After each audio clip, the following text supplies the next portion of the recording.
We're just 8 days away from the official opening of the 2022 Commonwealth Games to be staged in the Kingdom of UK, where you can see all the games, different nations. Hello and welcome. The Kingdom of Eswatini will be taking part of the 2022 Games. The team to represent the country has been announced, has been, of course, bid and farewell. So we touch on that. We touch on different issues also pertaining to the team that will be heading to the Commonwealth Games in Birmingham. Hello and welcome. Your host once again, Fabrice Umsona. A beautiful show. We'll look at a couple of things that touch on issues of football, like the launch, the 4th edition of the Bible Society Cup that was also launched earlier on. We'll touch on how the return of the tournament will have a few new implications. We'll also touch on the national team, as we speak. They're in Francistown in the Republic of Botswana. They are playing the first leg of the CHAN qualifiers. Players, of course, the likes of Peter Dlamini and the rest of the squad, of course, amongst the members that traveled to Francistown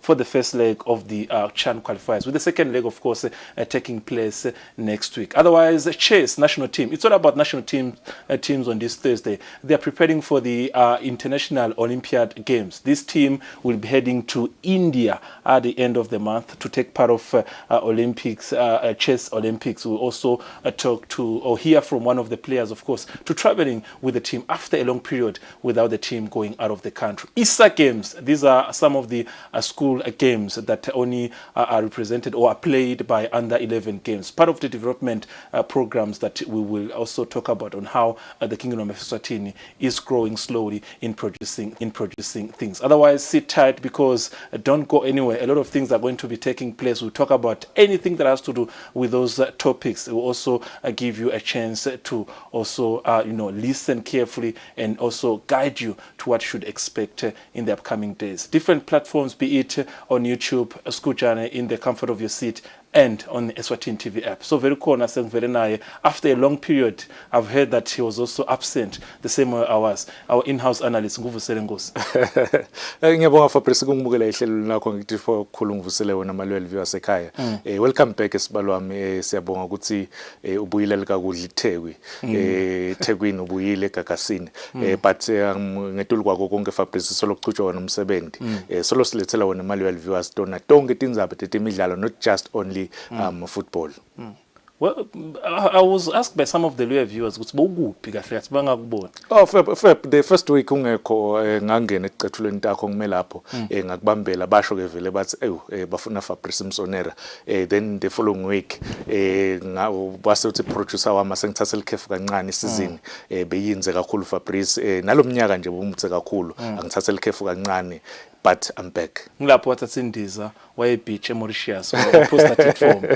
Master, a quick one. I think one of the biggest breaking news earlier on, our colleagues were in Zuluini at Royal Villas. That's where the embassy of the Republic of of the United Kingdom, the embassy of the United Kingdom is by Royal Villas. They were actually bidding forward to the team that will be heading to UK for the Commonwealth Games. So the team that has got different representatives from different sporting codes. As you can see, these are some of the officials, Master Nabeba Kona. I can see Lomo Council, Sport Council. I can see Eswatini boxing, basketball president, Mr. Mapanga, Bomba, minister, and of course some of the legendary in the sport industry. Master, but what does it mean for us as a country to take part of this tournament, especially at the Commonwealth Games? You remember Fabrice, the last Commonwealth Games, Lesaba now at Gold Coast in Australia. 4 years ago, sahambisa our athletes. Begahambile Sibuso Matsenjwa, bahambile boxer Tabiso. But this, I think, the atmosphere, the spirit, lama athletes ethu lafakwa lama administrators, including Naye Minister Ngabagutsi, isetulu kakhulu. Ngaxolisa kukhatha nje kancane as they are heading to Birmingham. As you can see on the screen, they were clapping their hands. Apparently they composed the song shokuthi kunengoma lenhle labatawuhamba nayo so that nabangena nje eBirmingham in England bavele nje basemudini. Sicela ukulalela nje kafishane lengoma bebahlabela la Indus Royal Villas.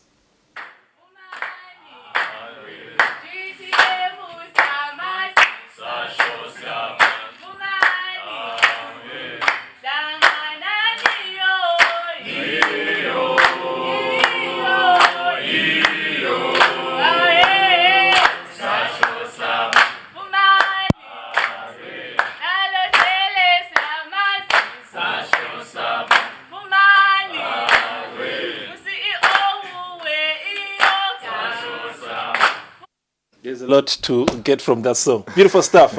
Leading the song is Bongiwe Mahlalela, the athlete, top female athlete that will be also traveling with the team. Next to him, there is the swimmer, Smanga Dlamini. You talk about also the Minister for Sports, Mr. Bulunga, Harris Bulunga. A lot was taking place. This is an event, I would say, could be still going on, but right now we've got visuals coming down there, courtesy of our reporter and stroke camera person, Patricia Msebi. Master, bosachaza nje ukuthi how important lo msebenzi bona muthi. Umsebenzi omkhulu kakhulu for our athletes, Fabrice. Nawukhumbula ukuthi some of them kwaqala ukuthi ma Commonwealth Games awukhuluma ngabonga Mahlalela kwaqala ayikuma Commonwealth Games, Haley Ho kwaqala ayikuma Commonwealth Games, Thabiso akusiko kokuqala beka khona ku Australia beka khona. This the team menzo okuhle Msibi, one of our top athlete, young athletes is coming up okay, so yes. I'm very impressed ngaye ngendlela la gijima ngayo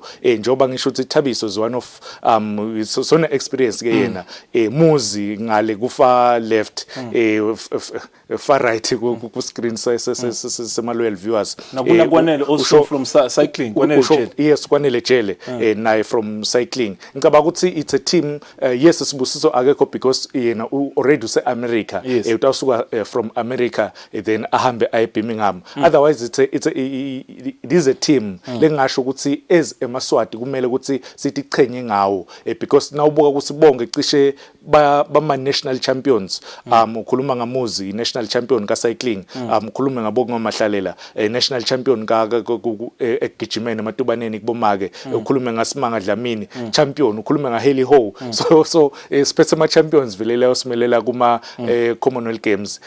Though I must say this, sisaya kuma Commonwealth Games ngicaba ukuthi the personal best onke lama athletes kudinga ukuthi improve kancane.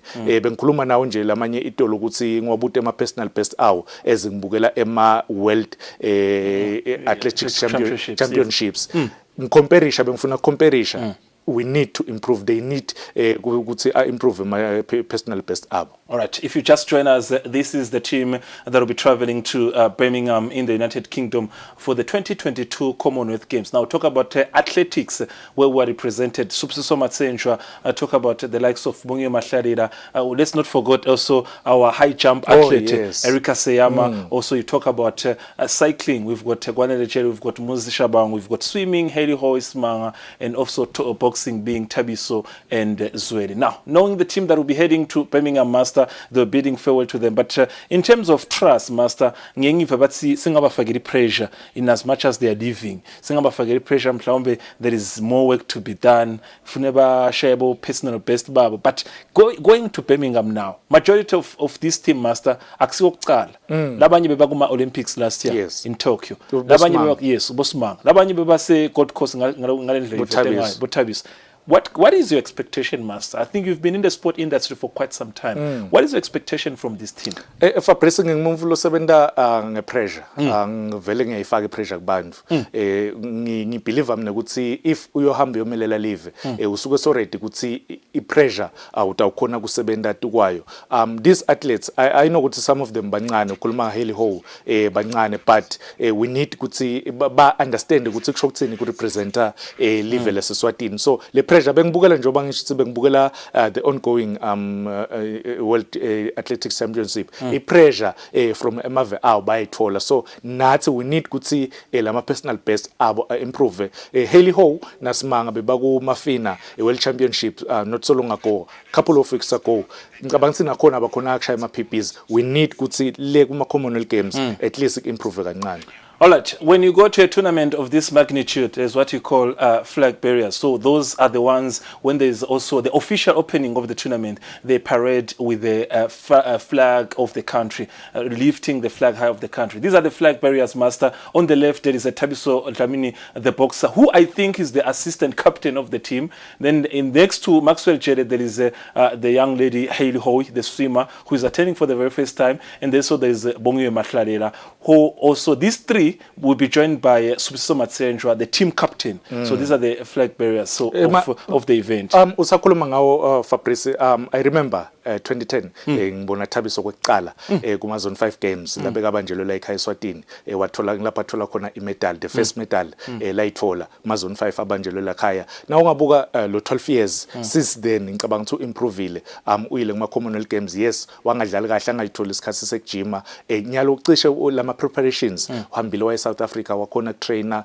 so is expected cishe lokungcono kuye because une experience and watholile ema games ekulungiselela kuma Commonwealth Games. All right, I want us also to take a listen to some of the speeches that were made during the event. But before maybe we just give you a short background is that this team will be traveling. We talked about athletics, cycling, swimming and boxing. Each team has got a coach. Under cycling, of course, they have got a coach. Under boxing, they have a coach by the name of Chicks Lukele. Under athletics, they have got Muzi Mabuza. Each team has a coach. Now, apart from the coach, these are the coaches actually that I was talking about. They are all in Osut, but getting.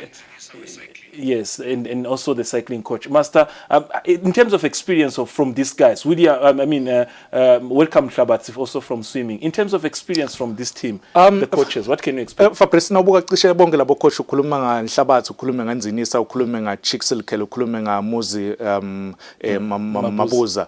Ngicabanga sibonke ba coach ama champions. We know Muzi Mabuza Amanzini Athletics. Chicks legendary. Is a legend. He's a legend. There were concerns when Bakoka, there was a former coach, if you remember, Mfanafuti, if I'm not mistaken, yes. Then they brought in Chicks Lukele, but matters have been coming in. Chicks Lukele, he understands the sport, yes. The sport, boxing. Now move a trainer labadlali. Ngicabanga u trainer aggression. We need that ma boxers ethu. And uyathi uke walmelela live emahlandlela amaningi kakhulu uyathi le pressure leba khona kumelele live Nzinisa ngicabanga njengoba sesishilo coach waka cycling he's athlete cyclist yakhe ngumuzi national champion. I'm worried though because last week bekune Too Fast Too Furious lebeba nje le Big Band wa pull out yena umuzi wakhala nge-injury kancane. I'm not even sure if he was really injured because le pace ngalendlela labamshiya ngayo. But having said that lengakubona kuma national championships ngisho ukuthi lapho kunalo lesemba kancane bese sesikhuluma nga welcome Hlabathi ngicabanga ukuthi kude longadinga swim lab iproduce top swimmers every swimmer, every top swimmer in the kingdom iqhamuka ku club swim lab from yena welcome naye bekabhukusha is a former swimmer himself. So ngicabanga ukuthi lapha le team le i-team le iboshelwe la simeleke kahle silive. A man that has got enough expectations and explanation to what we can expect from this team. Now, those are some of the officials to leave with the team. Now, I promise to make you listen some of the speeches that were held during the event. But just to highlight is that the president of the Eswatini Olympic Commonwealth Games Association, Mr. Adam Bomba Mtsetwa, together with the CEO, Maxwell Jere, will also travel with the team, pay master invitation of the Olympic. Lokshokti bona abahanjiswe ngelivele bahambela ngilokutsi na invitation. Yes. Plus, that is another area which maybe we might expect. Plus, also the Minister for Sports, who also will be attending a ministerial meeting there of the Ministers of Sports during the Commonwealth Games. So it's a big delegation with big officials. Plus, Chief the Mission. Zakele long president for athletics. Yes. Ake kuse America bese sekuba na manager, team manager lokungu basketball. Yes. Maphanga yes is nguye ke team manager lo manager le team eziba kuma Commonwealth Games. So ngicabanga ukuthi it's a big delegation lengasho ukuthi ikahle inama professional administrators lane experience seasoned administrators if I may say. So ngicabanga ukuthi I'm happy ngale team. We have the minister in the squad. You have got Bomba and a seasoned leader as well. You've got the likes of Zakeri, you've got Mapanga, you've got Maxwell Jere. I mean, you've got everything as a team. These athletes should not compare. Now, these are some of the speeches that were highlighted or rather were delivered during this farewell of the team. So speaking during the event was the Minister for Sports, Mr. Harris Bulunga. It was also the ambassador of the United Kingdom to the Kingdom of Eswatini, Mr. Simon Biden, and also there is also Hayley Hoy, one of the swimmer athletes who spoke on behalf of the team. Our leaders, including His Majesty King Mswati III, reaffirmed their commitment to sport and physical activity as enablers of sustainable development. I should therefore assure you, first and foremost, Team Eswatini, that your participation at these games and your relentless hard work as athletes is not just a game. It is recognized by His Majesty's government as well as the entire Commonwealth as an important enabler towards the development of our nations. I am therefore proud to see you off here this evening with the full support and best wishes of His Majesty's government. To back this up, I am proud to share that government, through our ministry, has made a substantial contribution of about 300,000 Malangeni towards the team's participation at these games. And I'd like to wish the sporting heroes of Eswatini very well as you enter the final stages of your preparations. The UK looks forward to welcoming you and the rest of the team as part of the Commonwealth family, especially in this platinum 70th Jubilee year of the ascension to the throne of Queen Elizabeth II in 1952. I'm not sure many of us were alive then.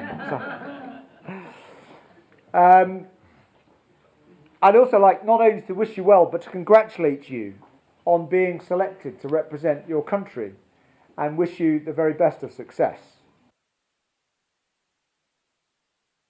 Minister, we always talk about, these rhetoric talks all the time that whatever we do, we do it for the athletes.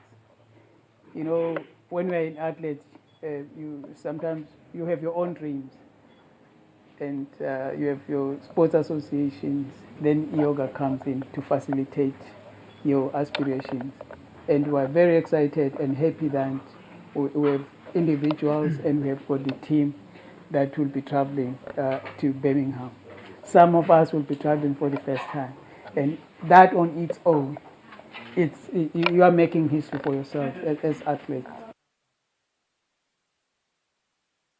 I'm a swimmer. I'm doing the 100, 200, and 50-meter butterfly and the 50-meter freestyle. I promise to do my best and try and make my country proud. Were delivered during the farewell of this national team. Expectations are high for the Kingdom of Eswatini heading to Birmingham. The tournament, rather the event itself, will begin on the 28th of this month. So we're only 7 days away from the actual event. Then it ends on the 8th of August. Some of them it's their first time, some of them it's not their first time. Master, before I conclude the topic, maybe we talked about the team in general, but in terms of specific individuals, we've seen what Subsiso Matsenjwa can do, Swazipold. But Hayley Hoy, he's from Zambia, he got gold. You talk about boxing, Bakona Botabis. What can you expect from these athletes? One of them who can pull a strength for you. Fabrice, ngicabanga ukuthi njengoba ngishilo ngathi le team lihambilile ngiyayithemba yonke, but akhona ama individuals longasho ukuthi angabuya nama surprises. Hayley Hoy bambita Mshina ku club yakhe swim lab, Bongiwe Mahlalela bambita Small. I think go 100 meters maybe semi-finals utawufika yena yes Bongiwe Mahlalela. Thabiso ngicabanga ukuthi nawubuka lama preparations onke lalendekile solo abuyile kuma Olympics last year wahamba waya ngaphandle even nase Mozambique bayile nase South Africa baya lama preparations. I think cishe konke kuhambe kahle naye angabuya maybe silver medal. There's Erika Seyama, high jump. Ngiyamethemba kakhulu Erika, ngiyamethemba kakhulu, but since athola that gold kuma African championships about 2-3 years ago, iform yakhe bese seyehla. Angathi uthi why, but iform yakhe bese seyehla. I believe ukuthi kuma Commonwealth Games iform yakhe ukhonile kuyi regain. But news I'm getting, Master, we might have doubts about her. Ngoba ngathi injury, it's one of the things that have actually pulled her from probably pulling out of the list that will be heading to the Commonwealth Games. So it's a serious concern. But with the team we have, we've got all the expectations, we've got all the hope that they will represent the Kingdom of Eswatini well as they head to the Birmingham Games. Remember, once again, 28th of July to 8th of August. It is going to be also one of the biggest events. On this show, we always give you an update on how well the athletes will be performing once they're in Birmingham. Can I keep my comment? Birmingham being a city, Master, showcase. Why not? Birmingham being a city, it's one of the beautiful cities in the UK. I think you know a few players in Africa that have played for Birmingham. Bo, Benjani, Marwari. Yes. Birmingham, one of the cities in the United Kingdom that is quite beautiful. Now, Master, we're moving on. Another national team that will be so far preparing for one of the biggest events. It's chess. Master, over the weekend, chess, they are heading for World Chess Olympiad Games. These are like Olympic Games for chess, where from all over the world. Master, over the weekend, what did you get now? Fabrice, so long ngiyizama lokuyilandzela le team chess for almost a year lengibuka le national team ukuthi iperforma kanjani. I still remember even at 2018 nabahamba bayodlala le midlalo lena bangendi kahle. Then kwase sekufika base bathola sponsor sabo lokong Indian High Commission High Commissioner to Eswatini make Ventang Karaman lo sahambile la Eswatini labeka ihlahlandlela layo le chess veta kakhulu ukuthi ufisile kubona iMaswati athuthuka nayo ichess. So baku camp nangingabeka kanjalo ba practice balungiselela yona le midlalo letaba khona seIndia, and labadlali ngicabanga ukuthi lokudethemba because bawadlalile ama practice match bahambile ba eMozambique bafike badlala kahle nalakhaya bayathola ama practice match. So ngicabanga ukuthi slowly they are getting there. Yes, not 100%. Ngababeka ngithi 65%. Mas, apart from maybe other sporting codes, we've seen what taekwondo they are doing these days. But chess to me is one of the sporting codes that singasho ukuthi now in terms of their performance locally, they have got the talent, they have got all the relevant efforts. But can you see them internationally pulling one of the biggest records and come back with a silver maybe in one of the things? No, international Fabrice, India is one of those countries la dlala kahle kakhulu. Bo Brazil ngilamanye mave, America ngilamanye mave, but tsine la ekhaya Eswatini ngicabanga ukuthi look introducer ichess kubantwana labancane more especially etikolweni new info lebese seyikhuphula kakhulu le sport, because nawubuka nje ukuthi even nalabe bakhona lapha part of the national team, even though bangeke bahambe, but some of them bantwana labancane. So I'm happy ngendlela le sport lesikhule ngayo is over the years like Eswatini. But nyalo sesiyodlala lama Olympiad game bathi ma Olympiad games chess eIndia. Ngicabanga ukuthi njoba ngisho ukuthi nangibuka lama preparations, ngibuka le team, ngibuka the coach, the head coach lota uhamba nabo 65%. I know you did talk to Coach William Sime, the coach in a yellow t-shirt we're just seeing on the screen, William Sime. But I want us to listen to one of the players, senior players. Uniga nilitsemba Master William Sime. Now in terms of your expertise, we have uniga nilitsemba ukuthi they can do well once they go out. Fabrice, winning mentality most of the time if our coach. True. Nangifika lapha ngafika ngahlala past about 15 to 20 minutes ngilalela ukuthi coach uthini. That winning mentality uyayifaka kulabadlali, and naloku professionalize the sport uyakufaka kulabadlali ukuthi ungaphila with i-chess imatikolo inqumbi la ekhaya ema private schools lamaningi awo ayafisa ukuthi kube nabo coach labantu abacoacha i-chess, kube nabadlali abatawudlala professionally i-chess. So uyakufaka lokho yena William kulabadlali. Simphiwe nje is one of them badlali labadlala i-chess. I heard his fiso earlier on before singenela ukuthi he used to play it even Evelyn Bering uyaqhubeka uyadlala. So ngicabanga ukuthi that winning mentality William ukufakile kulabadlali. Talking about Simphiwe Dlamini is one of the top artists. Remember, with chess, they don't say players, they call them artists. One of the top artists, of course, to represent the country in this upcoming Olympiad Games. He's already giving us his opinion on how far they have gone with preparations. This is Simphiwe Dlamini. Malungiselelo alokuyokhompitha e-India asesetulu kakhulu.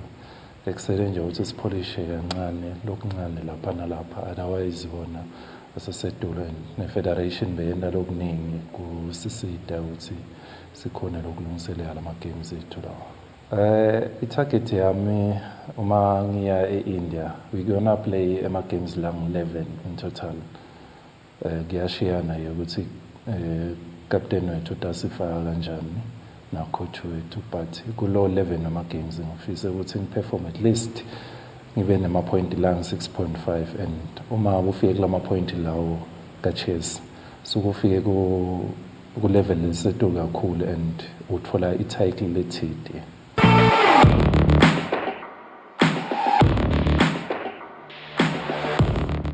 Simphiwe Dlamini just giving us confidence that they have got what it takes to go there and compete with one of the best countries in the world when it comes to chess. Now, competing at the highest level, but sometimes at an early age, that's what ISASA games are all about. Under 11 football competition, Master Usnike Njekafishan, ISASA games. Which schools, why those schools, why at the age of 11, when they're going to go ISASA games? Fabrice kuba ne tournament le banjwa ama private schools kuba ama ISASA games beyibakhona every year yasese make 2019 because 2020 kwabe sesekubhethuka umkhuhlane we COVID-19 emake lama games lama ISASA games njoba sengishilo ukuthi adlalwa ama private schools. This past weekend beba senjabulweni, but beka hostwa Living Waters. Living Waters ngiyole ledlalisa lama games.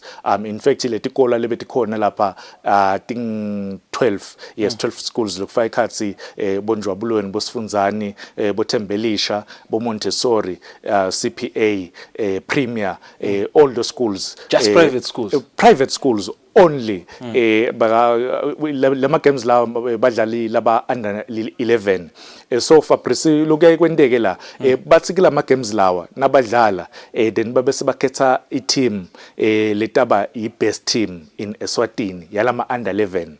Yabona, then leo team leyo seyahamba iyodlala with the rest of tikola leti Zambia, Botswana, Zimbabwe, South Africa tonke letikolo leto bese tiyadlala kuphuma champagne. So ngicabanga ukuthi this is a good thing ukuthi kudlale ma under 11 because njengoba sathi ukuthi isiswati sithi ligotshola semandi noma umthenze uhlaba usamila. Yes, lezo sesdeep kakhulu leso Fabrice, but lokumcoka ukuthi umfana nakasesemncane umnike leyo base atathina sakakhulile akhumbule lawo ma basics akhona ukudlala ibhola professionally. But I'm just concerned. Why private schools? Why? Maybe why private schools? Bona bama private schools. The question kumele ngabe siyibuta ku the other schools because bona bakwenda le tournament yabo successfully because njengoba ngisho ukuthi bebayi hosta even before kubhethuka iCovid. So lo mbuto lo kumele kusisibute because ma government school atibuta ukuthi mhlambe ngaba lithuba ukuthi nathi sibe khona, but abatendela into yabo ungafuni ukujoina into yabantu Fabrice because bona bama private school badlala I competition ema under 11. They understand ukuthi banesikhathi kungadothi scholars banibanyala sikefiki ngalokuthi ukuthi transport noma bayafunza so ngicabanga ukuthi even the public schools nawo kumele ukuthi atendele iformat yakawo badlale competition yakabo bawina maybe they can challenge wona lama private school ema isasa games. All right, I want us to take some of the speakers during that competition, but maybe are you expecting something in the near future from this team? Sigasa kuruma under 15 Pick and Pay would see they are the future. Can you expect something from this competition, Mas? Now, Buga, from what you saw, talent is there. Do you see focus and patience from this young talented Fabrice, kids? I have a proposal ku Football Association. Not little benefit little benefit ball. If Football Association can partner with Tikolo, not only private schools, akwende kube ngumvanako lama competitions.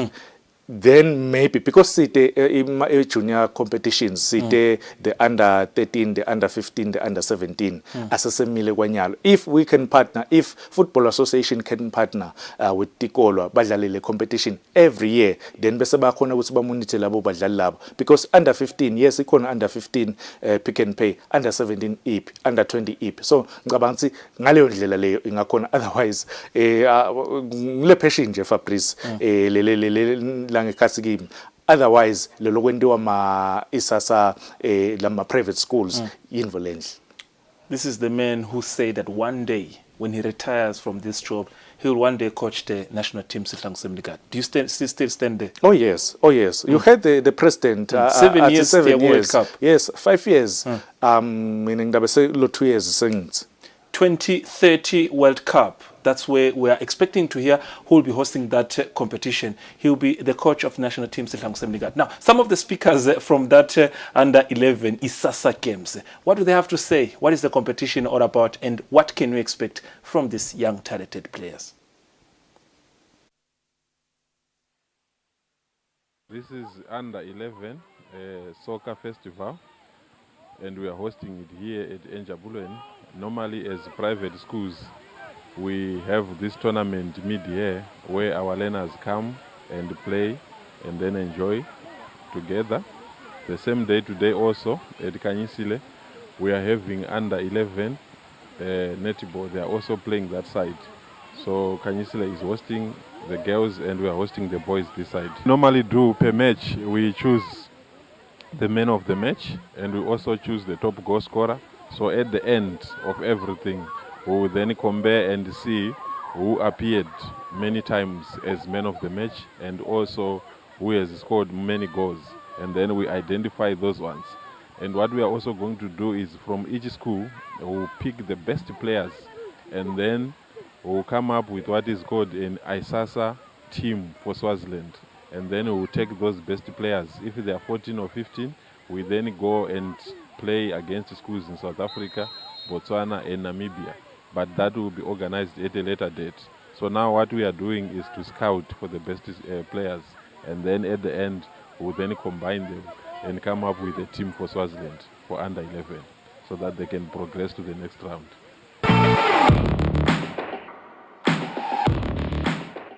Beautiful stuff, of course, from the organizers of that under 11 Isasa Games, and just giving us an explanation about the tournament, what can we expect, and what it's all about. Now, earlier on today, a tournament was launched, a tournament that will feature 4 biggest team in the land. That is the Bible Society Cup. 4th edition was launched. Last time we played this tournament in the country, Master Bagun 2019, COVID, and the tournament was put on hold. It has returned, and of course, the big guns are in. But the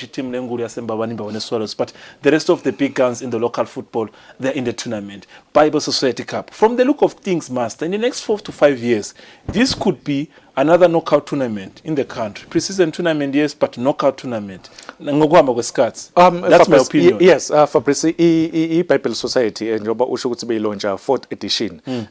Since yagcina kudlala 2019 nje lokho emavuso. Iphinze yalonjwa ke namuhla 4 teams atawuba ingcenye yale tournament. Still imali in 300,000 solo imile lapho. The IFA president bega